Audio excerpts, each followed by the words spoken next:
When I go to the national seminars, these guys are heavyweights, and they're trading properties like bubblegum cards.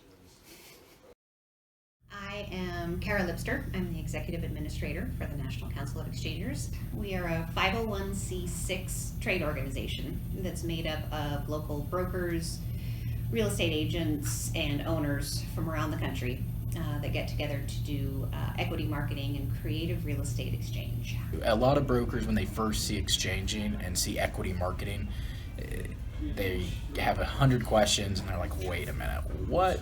And their first meeting is usually drinking from a fire hose. Drinking from the fire hose. Drinking from a fire hose. Fire hose. Everyone's drinking from the fire hose. As a broker looking for commissions, if I take your listing, I do three things. I put up a sign, I produce a flyer, I put it on the MLS. If you're an exchanger, you do four things. You present it for exchange. Having asked this question of your client, if we get it sold for you, what are you going to do with your money, with the money? And if he says buy real estate, describe it. And you introduce the concept of exchanging, say, sometimes we find somebody that might want your property for the property you've just described, and that's an exchange. You know, somebody offers me a beer for this, I'm glad for you to have my cup of coffee, but I don't want your beer. However, that doesn't mean I have half a transaction, because the other half of the deal is have to have someone who is offering what I want. And, you know, I wanted tea, or, you know, I wanted a bottle of water. And you say, I got a bottle of water. Boy, I'd love to have a beer.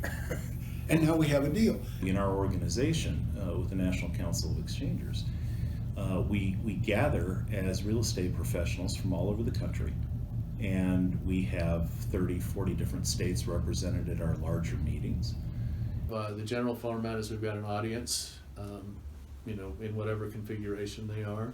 You have a podium with the presentation where a person presents a property, and then you have a moderator who facilitates the presentation and is an interface between the audience, who are all licensees, all licensed brokers, and the licensed broker who's presenting the client's property.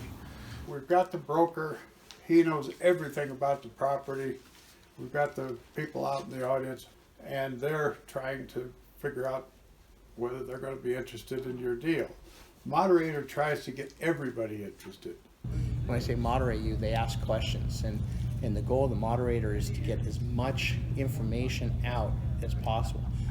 The moderator has a script.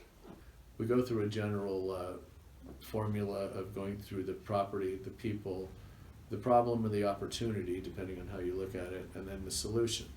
And they ask certain questions in certain order. For instance, I want to know about the property before I want to know about the financing or the income. I want to know about the revenues and expenses. I want to know about the loan, whether it's assumable, whether we're going to do new financing. Then we get to the client. What's he done in the past? What's he looking to do in the future? How do we describe his problem, if he's got a problem he's trying to solve? When we have a national meeting, we actually have numbers. So each person, depending on their order, has a number, and then each package has a sub-number of the broker. So we have papers on the tables, and they're called mini forms. They're just idea sheets, they're non-binding. So we've got some forms that we've got that or from one broker to another that says, hey, I think that my client with this property might be a good fit for your client with this property. It's a non-binding proposal, just an idea. When someone wants to make a deal with another person, or they want to talk more about what they have to offer, they write all their information on these slips of paper. And then I take that paper to the person they want to speak with or offer to. So while the meeting's going on, I go back and forth and make sure they get their slips of paper with the important information they need. In order to make it easier, we'll call out their name and say they're interested. they're supposed to follow up with a mini proposal, but in the national meetings, it's hard to get mini proposals for everything that you pitch out to. So if you have a property that will fit that, he'll ask for numbers and you'll say 187.1 or 187.2. Now, when it comes to interested, that means you have some interest, so send me information. Then you have a taker, means I think my guy can be a taker, subject to some due diligence and so forth. A super taker means you are the principal or you have power of attorney, you can make the decisions. It's also subject to due diligence, but so you'll say like 187.2 interested or 187.2 super taker, that kind of stuff. 101.1. Because I know who it is. 111. 111. Format that we have here, we use it at Orange Coast too, it's called the Reno format. Richard Reno came up with this kind of format. It is the focus of the property, the people, the problem, the opportunity, and then the solution. It covers the first couple of lines of it, or what we would call our normal MLS type of pitch, which is what the property is and what the basic benefits of the property, the benefits that are offered, and then benefits sought by the client, and other things that they can add. Down in the bottom section here, there's a place called Can Ads, okay? And Can Ads means, well, with this property, I can add something else if it's a bigger deal or something like that. Okay, a can ad is a property that you also own. So for instance, if I say, hey, I'll give you a fourplex for your $1 million property, and they say, well, what else can you add? Well, I could add money from a new loan, or I can add this other duplex or this other piece of land. Can ads are usually a list of properties that we put on there saying that these are additional things owned by this client. A lot of times the can ad will make the deal. You might have a presentation of what's motivating the client is a little duplex with a tenant that they don't like and they're tired of, and that's what they said, take to the marketplace, go buy with this thing because we don't want it anymore. But they also own a $10 million triple net property, okay? It is a can ad, it's on the market, they're willing to trade it or do a deal with it. Nothing to do with this duplex, but a guy at the meeting who's not interested in the duplex might say, my God, I got a client for your $10 million deal. You know, the can ad then was very beneficial. A must take is a property that you have a level of motivation that you want to get out of. You say, yeah, I'll do any deal, I'll give you $1 million in cash, for instance, I'll do whatever kind of deal, but you must take this property, okay? It is the target of what they're trying to do. Not just can I add it, you have to take it. And so it's the Reno format helps talk about who owns it, what they want to do with it, why they owned it and why they don't want to own it anymore, and what the benefits are in the property and what the benefits are sought by the client. We start with the client. The property is less important than his goals, particularly his long-term goals. In most real estate contracts, you're prohibited from discussing things like motivation, difficulties like divorce settlements or health issues or things like that, because it weakens the negotiating position of your client. However, in this environment, we get permission to talk about those things because those are actually the causes of the transactions taking place. We're more concerned about the things that cause them to want to participate than in general real estate. A good real estate broker or agent that's in this type of an environment, in this type of meeting, should have counseled with their client and explain to them that they're going to come to meetings like this and discuss motivations and things like that. But it's also with the understanding that what we say in this room stays in this room. Counseling's almost like dating. Probably not the most professional way to say it, but it's really getting to know your client. You go to, we call it counsel a client, meaning in the traditional world you're going to meet a client and usually you sit down and you talk about the property. No, we want to get to know the people because the people have the motivations and desires, not the property. The property is just a property. You know, Richard Reno said there's no such thing as a bad property, it's just wrong ownership. The ownership screws the situation up, you know. We could all own the same property and we could all have different outcomes because of our experiences and so forth. There's more of a counseling rather than just a, what do you want to sell your property for? Great, I'll list it and I'll try to sell it. This is much more of, well, what are you trying to accomplish? What benefits are you seeking? Why are you selling? What are your goals ultimately? It's a little bit more intimate. Because motivation is a big factor. And as a matter of fact, what we do at exchanges is against the law. That is to say, in listing your property, I cannot give your motivation legally. And so we always tell a new broker, you need to have a little paragraph at the bottom of your listing that because sharing motivation can facilitate a deal, I'm allowed to give your motivation. What needs to be done is counseling for the client. So you need to speak with the client and have their permission to discuss the motivation. So most of our licensing, I'm licensed in Colorado, our state doesn't allow us to talk about why a client wants to sell the property unless we get special permission from them to tell about the motivations, okay? Motivations are key in exchanging. It's the reason they want out a title to what otherwise would be a wonderful asset. Everyone's got different benefits. Some people might want land because land is easy to manage. You just mow it, you pay taxes, that's it. Some people want income. Some hate debt, some love debt. They buy residential because they want to live in it. That's a benefit. Some people may want a project. There's a lot of people out there that say, hey, I've got a fully occupied strip center that has income. I don't want that. I want something that is vacant that I can go add a lot of value to increase the upside. They buy investment property because it gives them cash flow. They buy an empty shopping center because they value add. They call value added. They could go add their expertise, fill it up, and recognize their equity and move on. Management is a benefit. Some people want to manage, some people don't.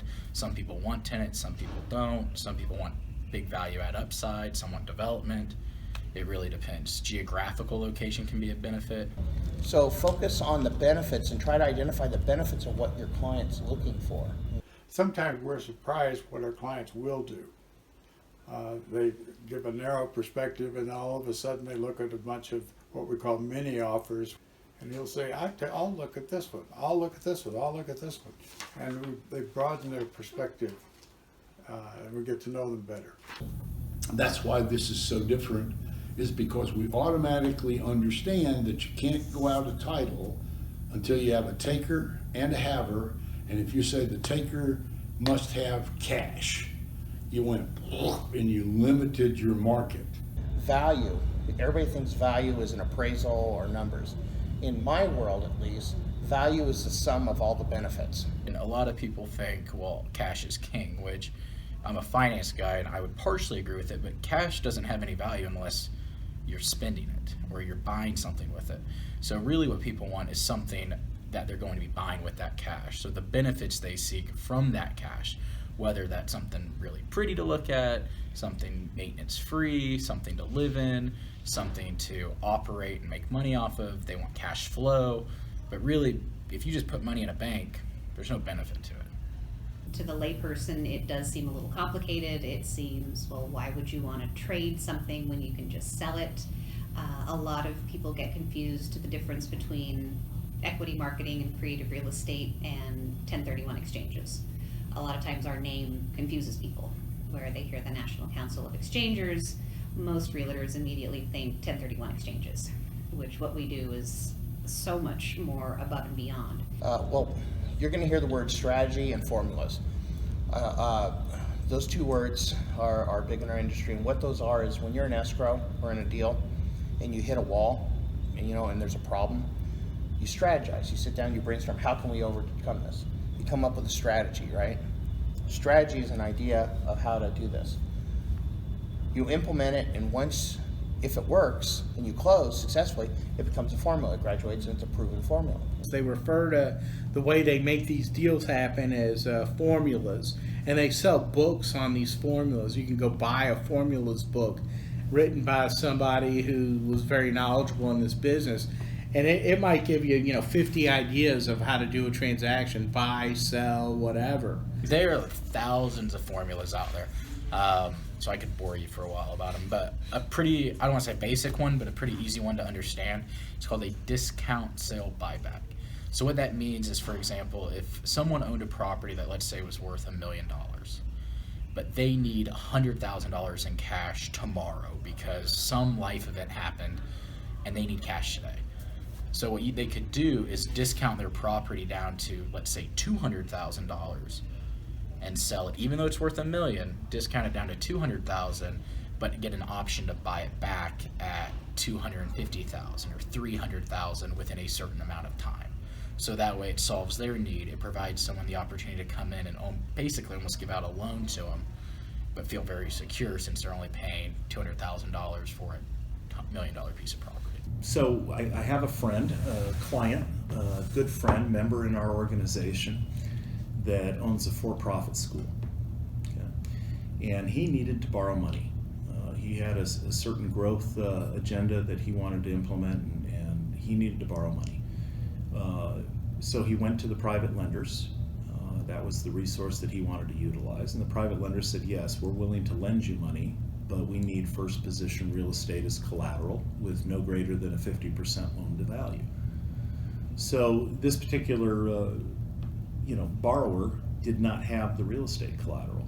So this person came to me and said, Michael, would you put up the real estate collateral, your free and clear collateral, as security for my lender to do a loan? And if so, we will compensate you, and we discussed the compensation. So what we really did was we created a lending relationship. Now, here I am, the owner of a free and clear property that's generating income. Okay, now this requires some trust, right? Because I'm putting my real estate on the line. But the borrower provided me adequate security, okay, outside of just a promise, okay, so that I had the comfort, plus I trusted in his ability to repay that loan that he was going to take out. And I received a fee on top of the rental income. So what we call that is a lease of equity for a fee. So, in general real estate, you buy a building, you have a tenant, you got Orkin Pest Control there, and they're paying their rent every month, and it's a 10-year triple net lease, and that's great. So how do I further monetize my asset? Well, you deploy certain real estate formulas, and maybe that's one of them, right? So I did that 6 times with this particular client over the course of the last 5-6 years, okay? And it took what was producing 8% money and made it 18% money. So, benefited the borrower, he was able to utilize that money. Benefited the lender, he was able to get the security he needed. Benefited me, I was able to capitalize on the fact that I had free and clear assets, and I earned a fee. Everybody won. So what we tend to do in our line of business is we believe in the power of a multitude of people's experience, okay? And we seek out in our room, in our marketing meetings, solutions that maybe we don't have available to us in a local market to problem solve, to add value to real estate, to make real estate merchantable, okay? A lot of brokers, when they first see exchanging and see equity marketing, they have 100 questions and they're like, wait a minute, what? And their first meeting is usually drinking from a fire hose. It's crazy. But once you get it, it opens up a whole new way to sell property. And it makes you more of an asset to your clients because of the counseling, because of the creativity, and realizing that you can do a lot more than just sell property for cash. Not necessarily thinking out of the box, but realizing there is no box, because there isn't. It's just people. People created everything you see around you, so there is no defined box when it comes to real estate or when it comes to any business. And if you have that mindset, I think then you could possibly be open to equity marketing. I was blown away. My first meeting was in October of 2018, and it was the most collaborative group of highly successful real estate professionals I could imagine spending time with. Instead of being competitive, they were collaborative. And we are a very small minority portion of the real estate industry, and yet we do a huge volume of business. In this 3 or 4 days, we'll probably look at $1 billion worth of property offerings and maybe $800 million worth of cash havers. And we're not in competition. We're collaborators, because we understand that the only reason a transaction goes together is because I'm giving up something that does not give me as many benefits as I'm getting from you. And you're getting something that gives you more benefits than what you have. These groups aren't looking to take something away from somebody. They're not looking to, it's not a secret society. There's no secret handshakes, anything like that. If you're willing to come in as a broker or agent and counsel with and come up, brainstorm and come up with different ideas for buying or selling or doing a deal, the exchangers typically are just thrilled to death to work with you. They're not interested in your customers and taking your deal. That's not how it happens. It definitely pays off. It's the right thing to do. And a matter of fact, it's not just the right thing to do theoretically. I think it's our fiduciary duty to know every tool available for our client in the tool chest and to make it available to them. If I had to do regular list and sell real estate for the last 21 years and hadn't had the distraction of being able to enjoy myself in exchanging, I probably would be doing something different. I probably wouldn't still be in real estate. The exchange part of this business is something that I have focused on because I've met some really interesting people, and quite frankly, some of the people that come to these meetings have become some of my best friends over the years. We're dream makers. We get the person to describe what he wants, and when we find it, we have a party. And I think that over time you'll find that more and more people in our brokerage community are attracted to organizations, not necessarily ours specifically, but any of the several that exist. There are so many different people from so many different walks of life. We have members from Ohio and Maryland and Illinois and Florida and California, and each has their own amazing story, their own background, and I really love getting to know everyone on a very personal level. I do love what I do, I would say primarily because of the people that I get to work with. So yeah, you get to work with a filmmaker now. Exactly. I bet you never thought you'd be interviewed. No, never, never. If you have the tunnel vision of the one way to do real estate, it's almost like you guys are magicians. It's funny, there's a class that a gentleman named Gary Vanderberg teaches, and Gary's a longtime exchanger, but his class is exchange magic, and he calls himself a magician.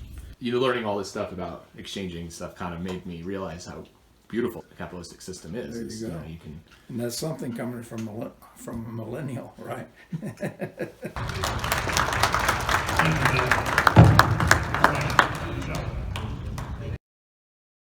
How many of you have never been to an exchange meeting before? What we have here, in my opinion, is the closest thing to the stock market that you have in real estate. Very few times can you go and present a property and then walk out of a room with multiple offers. If you're bringing something, that's something you can reasonably expect to come out of the meeting.